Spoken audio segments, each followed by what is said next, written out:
Bonjour à tous et bienvenue sur ma chaîne YouTube. Aujourd'hui nous allons commencer une nouvelle série de vidéos consacrée au MCDU du Phoenix A320.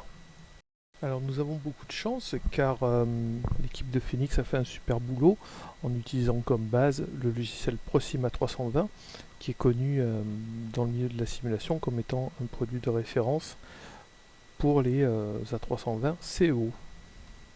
Alors je préfère prévenir immédiatement avant qu'on aille plus loin que ces vidéos sont assez techniques. C'est orienté pour les gens qui veulent vraiment approfondir toutes les techniques qui sont liées à la 320.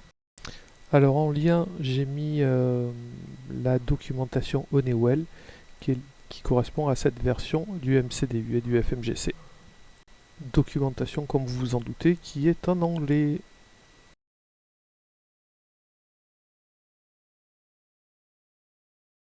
Donc pour commencer, on va alimenter électriquement l'avion. On va mettre en marche les deux batteries et connecter le groupe de parc qui est disponible, qui va alimenter le MCDU 1 et le MCDU 2. Là on voit le voyant ready vert qui apparaît en haut, qui disparaît, et là on s'aperçoit qu'il y a aussi d'autres voyants qui pour l'instant sont éteints en haut. Hop, en haut, voilà, ici. Et à gauche et à droite du clavier, je les expliquerai dans une prochaine vidéo. Donc on va se concentrer sur l'étude du FMGC, le Flight Management and Guidance Computer, ou ordinateur de gestion du vol et de la trajectoire en français.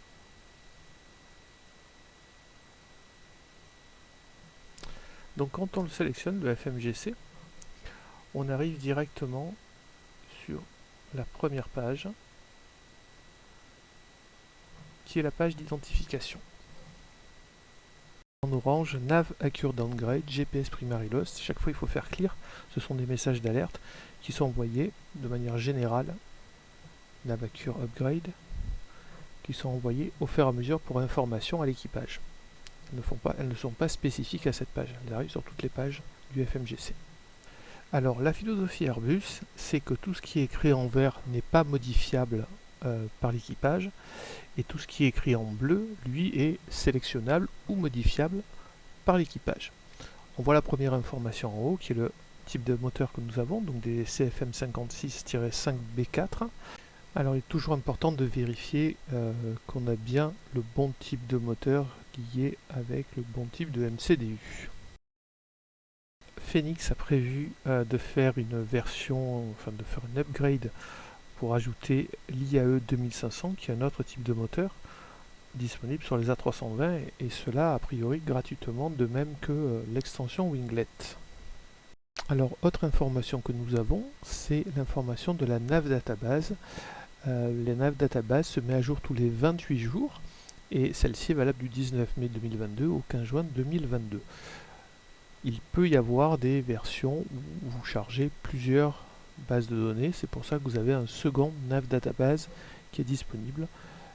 Si vous faites l'update directement avec le logiciel Navigraph Navdata, ça se fera tout seul, vous n'avez rien d'autre à faire.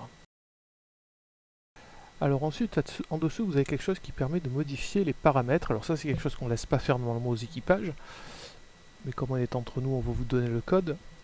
Dans Change Code, si vous tapez les lettres ARM, on va pouvoir modifier les paramètres idle et perf. Alors le premier paramètre idle gère le ralenti, ce qui va avoir pour effet d'augmenter ou de réduire la distance de descente, et le perf va augmenter ou réduire la puissance en croisière.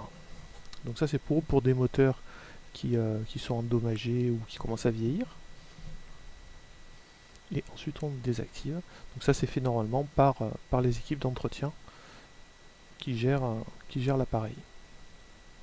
On va retaper le code. Alors je vous rassure, le ARM c'est quand il est livré par Airbus, après la plupart des compagnies le changent. On va mettre 0,0, on va revenir aux paramètres par défaut. J'ai pas vérifié si ça faisait des modifications réellement. Alors, maintenant on va appuyer sur le bouton Data et on va rentrer dans le menu Data. Et on voit qu'il y a différents items, il y a deux pages, hein, Data Index 1 et Data Index 2 là-haut. Et première chose, Position Monitor. Alors Position Monitor, je vous rappelle que les ADIRU en haut sont pas encore sélectionnés, donc c'est pour ça qu'il reste de 1, 2, 3 sont vierges. Il n'y a rien du tout, on ne peut rien sélectionner, puisqu'on les a volontairement pas encore mis en marche. Alors à la place de tous ces pointillés, nous aurons des positions, donc des latitudes et des longitudes, pour chacun des éléments. Les deux ordinateurs FMGC 1 et 2, la partie GPIRS et la partie purement IRS, avec le IRS 1, 2 et 3. On verra aussi à quoi servent SalNavEd. IRS Monitor, c'est la même chose, puisqu'on n'a rien activé pour l'instant. On ne voit pas grand chose. Par contre, GPS Monitor, on va commencer à avoir de l'information. Alors, l'Airbus A320 dans cette version est équipé de deux GPS, GPS 1 et GPS 2. C'est pas toujours le cas, hein. Avant, il n'y avait pas de GPS sur les Airbus A320, il n'y avait que des centrales inertielles. Là, il y a toujours le même nombre de centrales inertielles, 3 centrales inertielles plus 2 GPS.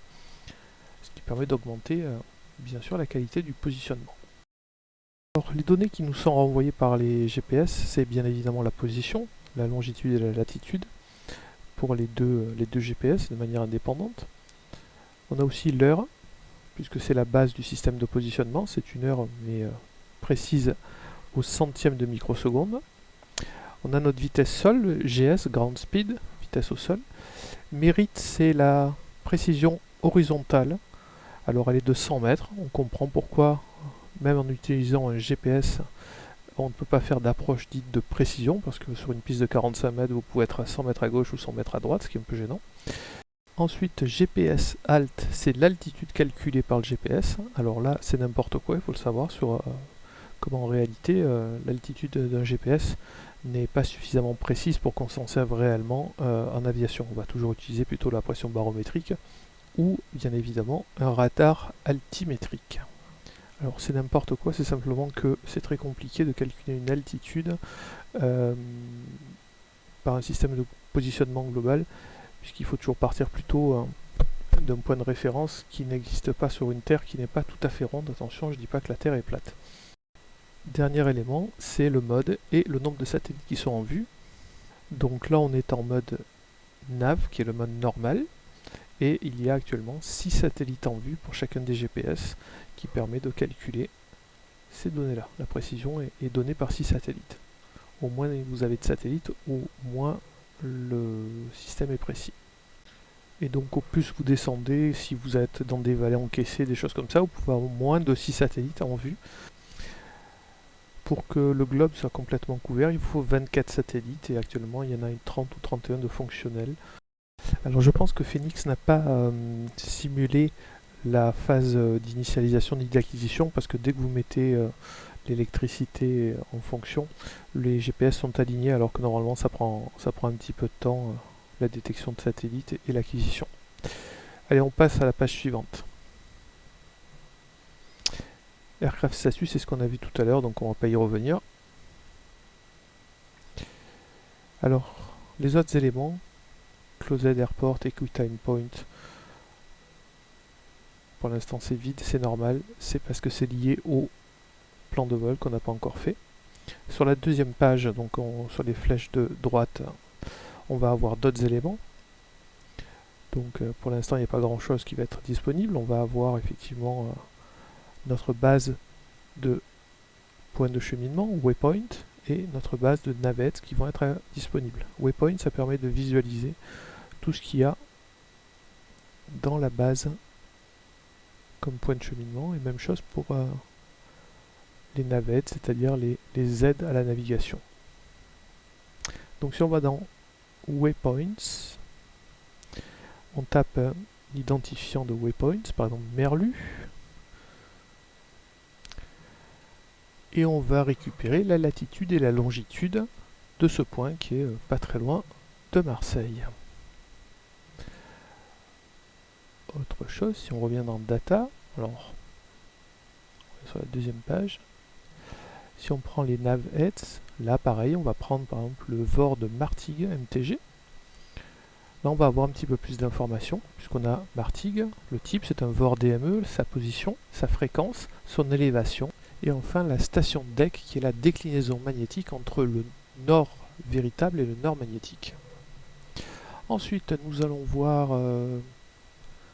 toujours dans les navettes, une autre navette. On va prendre un OBAN, OB, qui lui est un NDB. Donc là, on n'a que la latitude et la longitude, ainsi que la fréquence. Alors, d'autres navettes, on peut avoir les pistes, les ILS des pistes, les Vortac, etc.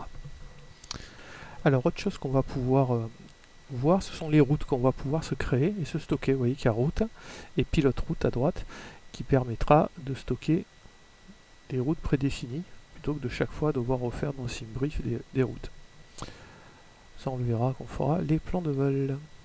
Alors même chose, les vents pour l'instant on ne peut pas les regarder puisqu'on n'a pas encore fait de plan de vol. Donc voilà pour la page data.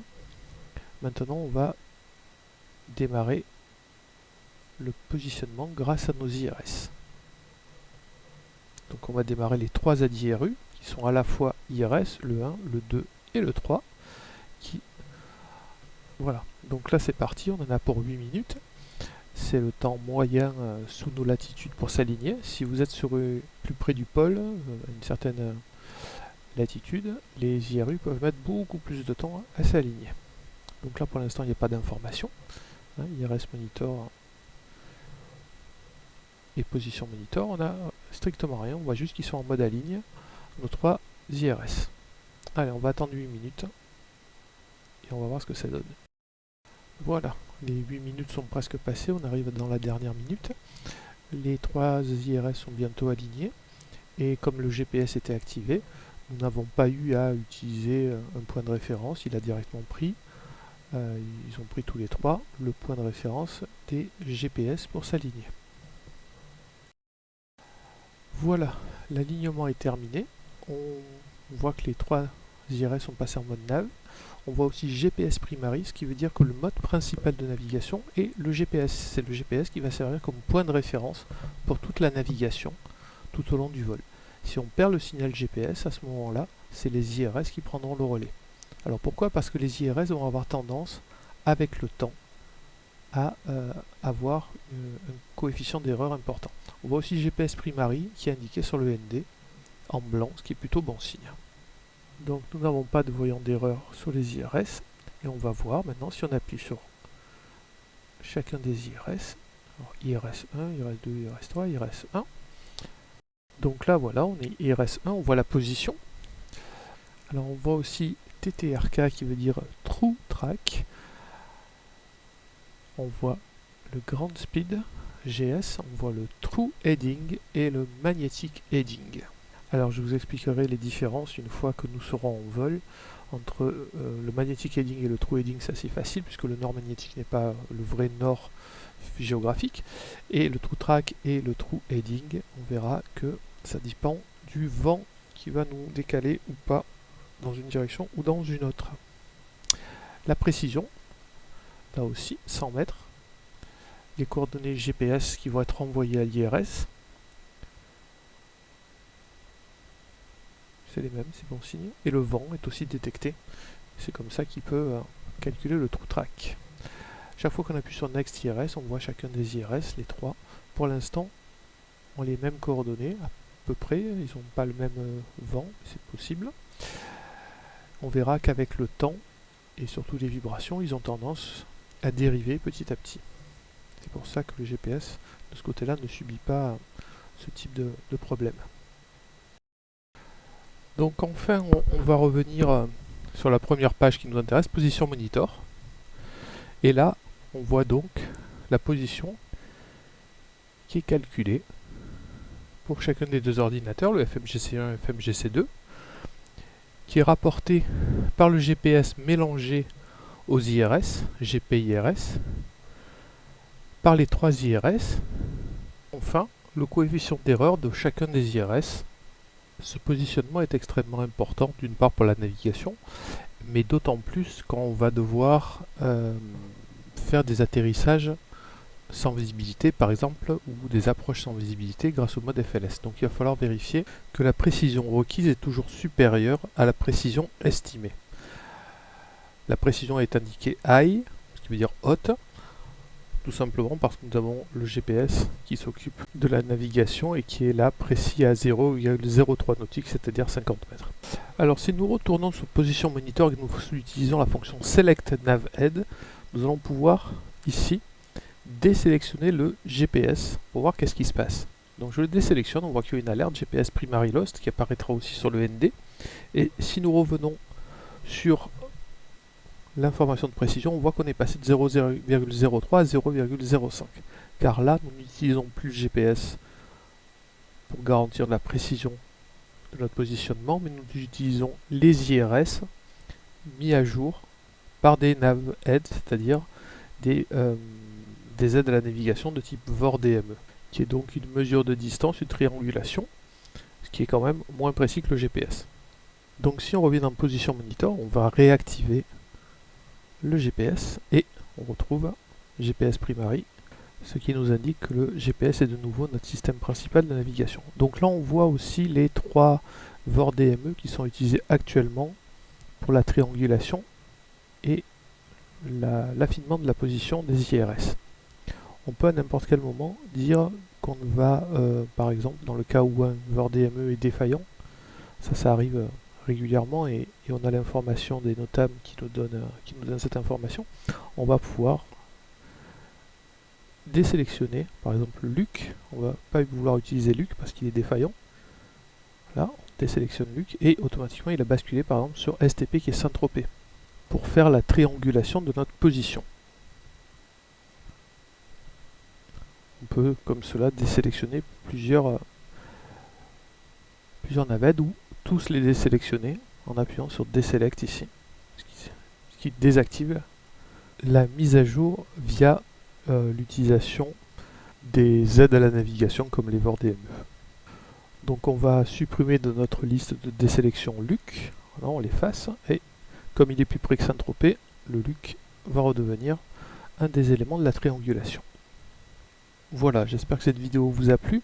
Dans les prochaines vidéos, on va faire un vol et puis on verra comment se comportent effectivement les IRS qui avec le temps vont petit à petit se décaler. On verra comment on fait pour faire un recalage d'IRS, mise à jour de la position. À bientôt.